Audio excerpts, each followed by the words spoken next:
अभी हमको जो जो कत्ल करने वाले थे, बड़े तादाद में रेप हुए थे, जलाए गए थे, लोग जलाए गए थे, लोगों की दुकानें लाइन लगाकर लूटी गई थी। मैं मॉडल टाउन में रहता था और मेरा भाई इंग्लैंड में रहते थे, बड़े भाई।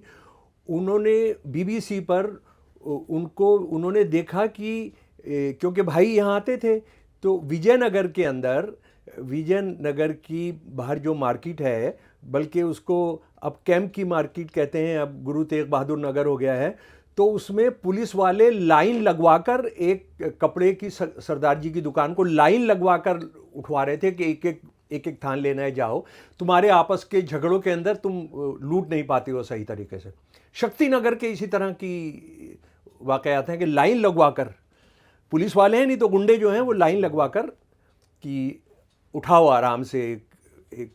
और ये इसका मतलब है कोई ना कोई बड़ी बहुत ऑर्गेनाइज्ड शक्ति कोई इनके पीछे काम कर रही थी। तो ये सब हुआ था। मेरे कॉलेज में एडमिनिस्ट्रेटिव ऑफिसर थे, वो किस तरह से उनको आप समझ लीजिए किसी सिख के बाल काटना, उनकी दाढ़ी काटना, कैसे उनको सत्यवती जो यहाँ पर था, तिमारपुर में था, उनको कैसे काट के कैसे निकाला, कैसे पहुँचाया।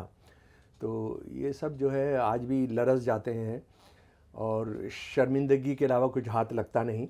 तो ये 41 साल के बाद मैं लगभग पिछले 30 साल से हर इस कत्लेआम की बरसी पर एक ही डॉक्यूमेंट रिलीज़ करता हूँ।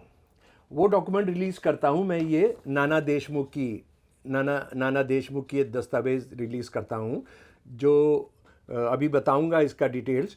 ये जॉर्ज फर्नांडिस ने सिखों के कत्लेआम को जायज़ ठहराते हुए नाना देशमुख ने डॉक्यूमेंट 8 तारीख को सबको बांटा था, पॉलिटिकल लोगों को और इनको। तो उसको जॉर्ज फर्नांडिस जी ने, जो मेरे बहुत करीबी दोस्त थे, उन्होंने इसको अपनी अखबार प्रतिपक्ष में छापा था। इस पर हम इस पूरे संदर्भ में बात करेंगे, लेकिन ज़रा सा हम समझ लें कि क्या माहौल होता रहा है। माहौल ये होता रहा है कि आप और ये सिर्फ यहीं पर नहीं हुआ, यानी उसके अंदर सरकारी जो डाटा है वो ये कहते हैं कि सिर्फ इतने लगभग 300 लोग मारे गए थे। राजधानी में 2733 मारे गए, जबकि ये कहा जाता है कि 3000 से ज़्यादा थी।